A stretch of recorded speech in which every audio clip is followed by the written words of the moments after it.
scar on his face wasn't his first wound. Before he murdered Mufasa, before he unleashed the hyenas, Scar was just a cub who simply wanted to be seen. What turned this intelligent young lion into a killer? What dark secrets lie behind those emerald eyes? From forgotten prince to feared tyrant, this is Scar's complete story. And since truth is often painful, it will change how you see the Lion King forever. But stay until the end to discover the moment that sealed not just Scar's fate, but the fate of the entire Pride Lands. In the beginning, there was no Scar and there was no Scar. There was only Taka, second-born son of King Ahadi and Queen Uru. From the moment of his birth, Taka lived in the shadow of his older brother Mufasa. While Mufasa was strong, broad-shouldered, and golden as the savannah sun, Taka was lean, sharp-featured, and dark as the shadows he would eventually come to embrace. Ahadi was a proud king who saw in Mufasa everything a future ruler should be.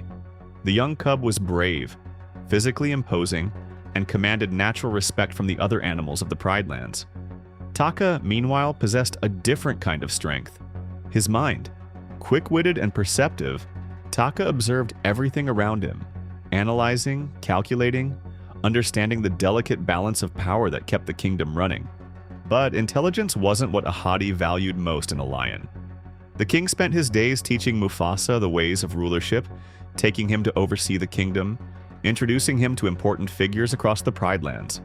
Taka was often left behind, told he was too young, or that these lessons were for the future king. The truth that went unspoken but not unfelt was clear. Taka simply wasn't important enough. Queen Uru saw the pain in her younger son's eyes. Unlike Ahadi, she recognized Taka's brilliance and tried to nurture it. She would remind him that his intelligence was just as valuable as his brother's physical strength, and that both qualities were needed for a kingdom to thrive. In these quiet moments with his mother, Taka felt valued, but these moments grew increasingly rare as drought began to strain the Pride Lands, sending Uru away on long journeys to find new water sources for the kingdom. Left alone with a father who barely acknowledged him and a brother who couldn't understand his pain, Taka began to wander the boundaries of the Pride Lands. It was here, in the shadows of the elephant graveyard, that he first encountered the hyenas. Shenzi, Banzai, and Ed were outcasts, just like him. They weren't respected, they weren't valued, they were pushed to the margins and told to be grateful for the scraps. In their bitter laughter and cynical view of life, Taka found something that resonated with his growing resentment. Unlike the lions of Pride Rock who treated him as an afterthought, the hyenas listened to his ideas, laughed at his dark jokes, and made him feel for once like he belonged. But just how far would this alliance with the hyenas eventually take him? The answer reveals a side of Scar few ever considered. As Taka grew into adolescence, the divide between him and his family widened. Mufasa, now officially named as heir, carried himself with the dignity of his future role. The Pride Lionesses admired him, the kingdom respected him, and Ahadi beamed with pride at his eldest son's every accomplishment.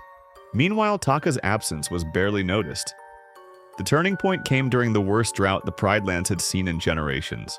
With Queen Uru still away searching for water, tensions ran high throughout the kingdom. Resources were scarce, and animals began to question Ahadi's leadership. The king, feeling pressure from all sides, had less patience than ever for his younger son. During a particularly heated argument, Ahadi promised to take Taka hunting, only to break this promise when a conflict arose between the water buffalo and the rhinos. Once again, Mufasa was chosen to accompany their father while Taka was left behind.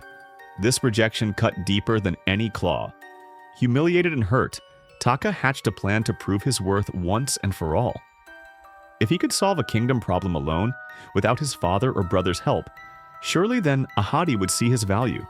With the help of his hyena friends, Taka set up a situation where he would appear to save a young water buffalo from danger, earning the gratitude of the herd and the respect of the kingdom.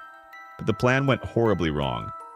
The buffalo, frightened by the hyenas, charged not at them, but at Taka himself. In the chaos that followed, the young prince was thrown against a rocky outcropping, a sharp edge slicing deep across his left eye. Blood poured down his face as he collapsed, the pain unlike anything he had ever known. Mufasa found him there, broken and bleeding, and carried him back to Pride Rock. For days, Taka drifted in and out of consciousness as Rafiki treated his wound. When he finally woke fully, the first thing he saw was his own reflection in a pool of water. The angry red line cutting across his eye, a permanent reminder of his failure. Ahadi made it clear that Taka's recklessness had marked him forever, and perhaps this scar would serve as a reminder of the consequences of his actions. Something inside Taka hardened at these words. From that moment on, he would embrace this mark of shame, wearing it as a badge of defiance. He would no longer be Taka, the forgotten second son. He would be Scar. This moment changed everything, but the true breaking point in Scar's journey toward villainy was still to come. The years that followed saw Scar retreat further into himself and his bitterness. When Queen Uru finally returned to find her younger son transformed, she tried to heal the rift between him and the rest of the family. For a brief time, it seemed possible. There were moments when Scar's sharp wit made even Ahadi laugh, when he and Mufasa hunted together as brothers should, when the pride felt whole. But these moments couldn't last. When Uru fell ill and died, the last bridge between Scar and his family burned to ash. At her funeral, as the pride gathered to mourn, Scar stood apart, his grief turning inward, crystallizing into something harder and colder than sadness.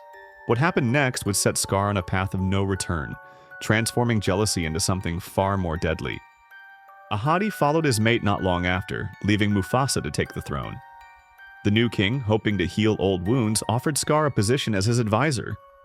He spoke of ruling together, combining Scar's intelligence with his own strength, just as their mother had always believed they should. For a fleeting moment, Scar considered the offer. But then he saw young Zazu perched on Mufasa's shoulder, already whispering in the king's ear. He saw the lionesses gathering around their new ruler, their eyes full of adoration. He saw the place being offered to him, not as an equal, but as a servant to his brother's glory. Scar declined with barely disguised contempt. Being the king's brother was, in his view, a thankless position, and so he retreated to the shadows once more, spending his days in the company of hyenas rather than lions, plotting rather than serving. When Mufasa took Sarabi as his queen, Scar did not attend the ceremony. When announcements spread that the queen was expecting a cub, Scar's eyes grew darker still. Any hope of the throne had been slim before. With an heir, it would vanish entirely. The birth of Simba should have been the final blow to Scar's ambitions. Yet somehow, watching the kingdom celebrate his nephew's arrival awakened something new in Scar. Not acceptance, but determination. If the throne would never be given to him, perhaps it could be taken. What followed is the story most know. The careful manipulation of young Simba, the alliance with the hyenas, the deadly stampede in the gorge, the murder of Mufasa, his own brother, and the cruel way he convinced Simba that the cub was responsible for his father's death. Scar achieved what he had always wanted: the throne, the power, the recognition. At last, no one could ignore him. But rule did not bring the satisfaction Scar had imagined. The Pridelands withered under his leadership, not because he lacked intelligence or vision, but because his reign was built on hatred rather than love. The drought returned worse than before, as if the land itself rejected his rule. The herds moved on, leaving nothing for the pride to hunt. The hyenas, once allies, became burdens that drained what little resources remained. In the darkness of his cave, on nights when hunger kept him awake, Scar would sometimes remember his mother's wisdom about balance. Now he understood. His mind without Mufasa's heart had created not a paradise but a graveyard. When Simba returned, a grown lion, alive despite Scar's efforts, part of Scar felt almost relieved. The burden of his failed rule could finally end. Yet pride and fear drove him to fight, to deny his crimes, to battle to the very end. As he fell from Pride Rock to the waiting hyenas below in his final moments, Scar may have understood at last. His true scar was never the one on his face. It was the wound in his heart that never healed, the belief that he was unworthy of love unless he claimed it by force. The tragedy of Scar is not that he was evil from the start. It's that a brilliant mind, capable of so much more, became twisted by jealousy and neglect. It's that a cub who simply wanted to be seen chose to be feared when love seemed impossible. It's that Taka died long before Scar did, buried beneath years of resentment that could have been avoided if only someone had recognized his pain. Perhaps the true lesson of Scar's story is not about the dangers of ambition, but about the importance of belonging. Every cub, whether destined for the throne or not, deserves to be valued for who they are. Every strength, whether of body or mind, has its place in the great circle of life. As you watch The Lion King again, remember the lion behind the scar, the forgotten prince named Taka who might have been so much more. And perhaps consider those in your own life who stand in the shadows, waiting to be seen before their own scars cut too deep. This has been the story of Scar, a villain made, not born. A tragedy not just for him, but for all who fell in his wake. A reminder that sometimes the greatest danger comes not from those we fear, but from those we fail to love. If Scar's story resonated with you, I'd love to hear which moment you found most revealing about his character. Share your thoughts in the comments below. And if you want to join our community of movie fanatics who enjoy untold stories, hit subscribe and the notification bell so you never miss our next deep dive into the characters you thought you knew.